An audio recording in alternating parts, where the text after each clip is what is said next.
Adolf Hitler নামটা শুনলে চোখের সামনে ভেসে ওঠে এক ক্ষমতাধর ও প্রভাবশালী মানুষের চেহারা, যার কারণে বিশ্বের সবচেয়ে বড় ও ভয়াবহ সংঘাতে লিপ্ত হয়েছিল। হিটলারের হাতে প্রাণ হারিয়েছিল অসংখ্য ইহুদি বিদ্বেষের কারণে তিনি এত বছর পর এসেও অনেক দেশে আলোচিত। কিন্তু প্রবল প্রভাবশালী হিটলার কিভাবে মারা গিয়েছিলেন জানেন?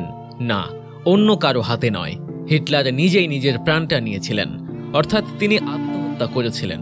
কিন্তু কেন হিটলার এই পথ বেছে নিয়েছিলেন, আর কিভাবেই বা কেটেছিল তার জীবনের শেষ দিনগুলো? দ্বিতীয় বিশ্বযুদ্ধের শেষ বছরগুলোতে অ্যাডলফ হিটলার প্রায় পুরো সময়ই জার্মানির অধীনে সাবেক পূর্ব প্রুশিয়া বা বর্তমানে পোল্যান্ডে নির্জন বাংকার বসতিতে বসবাস করতেন।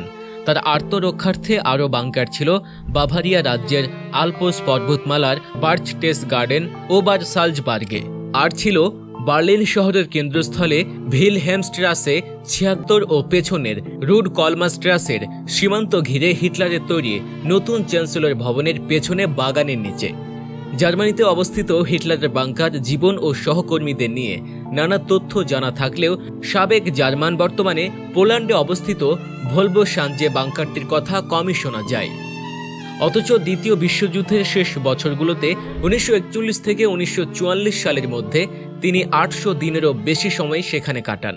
যুদ্ধ চলাকালীন যতটা সময় তিনি ভলবোসাঞ্জে ছিলেন ততটা সময় আর কোথাও কাটাননি। ১৯৪৫ সালের শুরুর দিকে জার্মানি সম্পূর্ণ পতনের মুখে ছিল। পূর্ব দিক থেকে সোভিয়েত বাহিনী পোল্যান্ড দখল করে অডের নদী পার হতে প্রস্তুতি নিচ্ছিল। অপরদিকে মিত্রবাহিনীর অন্যান্য সদস্য বিভিন্ন দিক দিয়ে জার্মানির অভ্যন্তরে প্রবেশ করছিল, কিন্তু তাদেরকে আটকাতে নানা পদক্ষেপ নিয়েও ব্যর্থ হন হিটলার। তিনি প্রথমবারের মতো বুঝতে পারেন যে জার্মানি এই যুদ্ধে পুরোপুরি হেরে গিয়েছে। তাই তিনি নিজের সকল সেনাপতিকে বিশ্বাসঘাতক বলেন। তবে সেনাপতিরা তাকে বার্লিন ত্যাগ করে দক্ষিণ জার্মানিতে গিয়ে যুদ্ধ চালিয়ে যাওয়ার আহ্বান করে।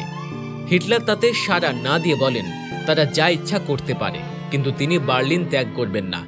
একই সাথে তিনি এসএস বাহিনীর একজন ডাক্তারের কাছে তার পদ্ধতি নিয়ে জানতে চান। সেই ডাক্তার তাকে উপদেশ দেয় পিস্তলের গুলি ও বিষ একই সাথে প্রয়োগ করার জন্য।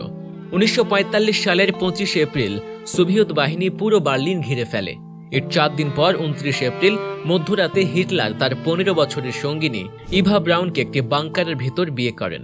পরে ৩০ এপ্রিল সে বাংকারের ভেতর হিটলার ও তার সদ্য বিবাহিত স্ত্রী ইভা ব্রাউন আত্মহত্যা করেন। ইভা ব্রাউন পান করেছিলেন, আর হিটলার নিজের মাথায় গুলি করেছিলেন।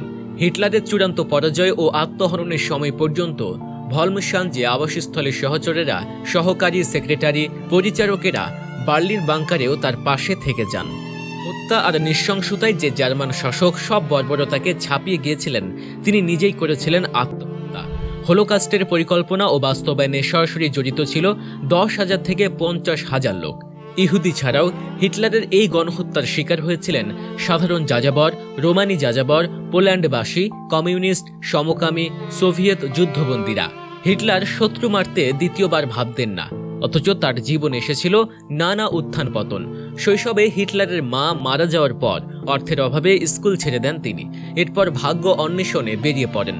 ভিয়েনাতে গিয়ে যোগ দেন দিনমজুরের কাজে। অনেকের মতে ভিয়েনাতে থাকার সময়ই হিটলারের মনে জেগে ওঠে ইহুদি বিদ্বেষ।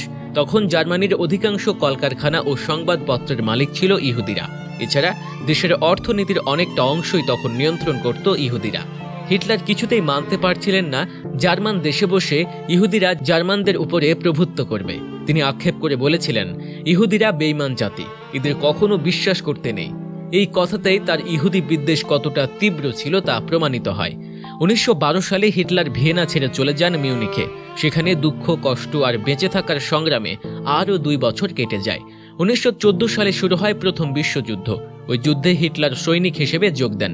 তবে যুদ্ধে সাহস ও বীরত্বের পরিচয় দিলেও কোনো পদোন্নতি হয়নি তার। এদিকে যুদ্ধ শেষে দেশ জুড়ে বিশৃঙ্খলা দেখা দেয়। এর মধ্যে মাথাচাড়া দিয়ে ওঠে বিভিন্ন বিপ্লবী ও নানা রাজনৈতিক দল। এদের উপর গোয়েন্দাগিরি করার জন্য হিটলারকে নিয়োগ করে কর্তৃপক্ষ। সেই সময় প্রধান রাজনৈতিক দল ছিল লেবার পার্টি। হিটলার প্রথমে সেই পার্টির সদস্য হন। এরপর অল্প দিনেই শক্তভাবে পার্টিতে নিজের স্থান করে নিতে সক্ষম হন তিনি। ১ বছরের মধ্যেই তিনি হন পার্টি প্রধান। দলের নতুন নাম রাখা হয় ন্যাশনাল ওয়ার্কার্স পার্টি। পরবর্তীতে এই দলকে বলা হতো নাৎসি পার্টি। ১৯২০ সালের ২৪ ফেব্রুয়ারি প্রথম নাৎসি দলের সভা ডাকা হয়। এতে হিটলার প্রকাশ করেন তার 25 দফা দাবি। এরপর তিনি প্রকাশ করেন স্বস্তিকা চিহ্নযুক্ত দলের পতাকা। ক্রমশই নাৎসি দলের জনপ্রিয়তা বাড়তে থাকে। সে ধারাবাহিকতায় 1933 সালের নির্বাচনে হিটলারের দল বিপুল ভোট পায়। তবে সংখ্যাগরিষ্ঠতা না পাওয়ায় হিটলার ক্ষমতা গ্রহণের জন্য ভিন্ন চিন্তা করেন।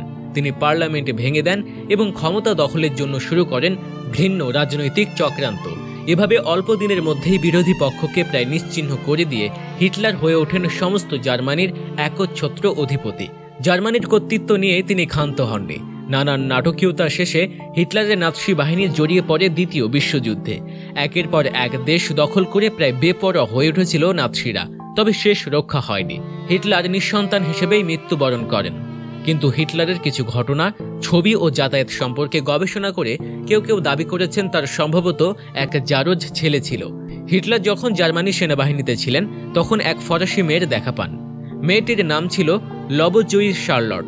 তখন শার্লটের বয়স ছিল 16। তার সঙ্গে কয়েক বছর সময় পার করেছিলেন হিটলার।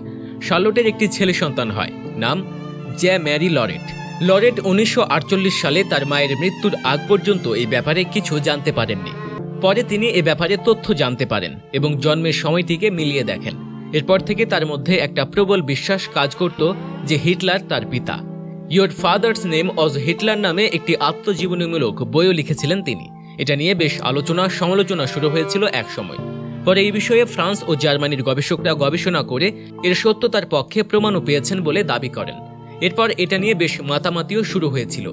এদিকে যুদ্ধের পর হিটলার বংশের যারা জীবিত ছিলেন তাদের সবাই নিজেদের নাম পাল্টিয়ে দিয়েছিলেন, কারণ হিটলার শব্দটির প্রতি মানুষের এত ঘৃণা ছিল যে এই নামে পরিচয় দিতেও তাদের লজ্জা হতো। তার বোন পলা হিটলার থেকে নাম পাল্টিয়ে হয়েছেন পলা উলফ। ভাইপো উইলিয়াম প্র্যাকটিক হিটলার নিজের নাম পাল্টিয়ে হয়ে যান উইলিয়াম স্টুয়ার্ট হিউস্টন। তার সন্তান সন্ততির নামও স্টুয়ার্ট হিউস্টন দিয়েই রাখেন। অ্যাডলফের বাবা মায়ের মোট 6টি সন্তান ছিল, কিন্তু দুর্ভাগ্যজনকভাবে অ্যাডলফ ও তার বোন পলাই পূর্ণবয়স্ক হতে পেরেছেন। বাকি 4 জন শিশুকালেই মারা যান। অ্যাডলফের জন্মের আগে ডিপথেরিয়ায় আক্রান্ত হয়ে গুস্তাভ এবং আইভরা মৃত্যুবরণ করেন। হাইড্রোসেফালাসে আক্রান্ত হয়ে তার আরেক ভাই অট্টো মৃত্যুবরণ করেন। মোটা দাগে এই ছিল পৃথিবীর ইতিহাসের সবচেয়ে আলোচিত ও সমালোচিত শাসকের জীবন কাহিনী।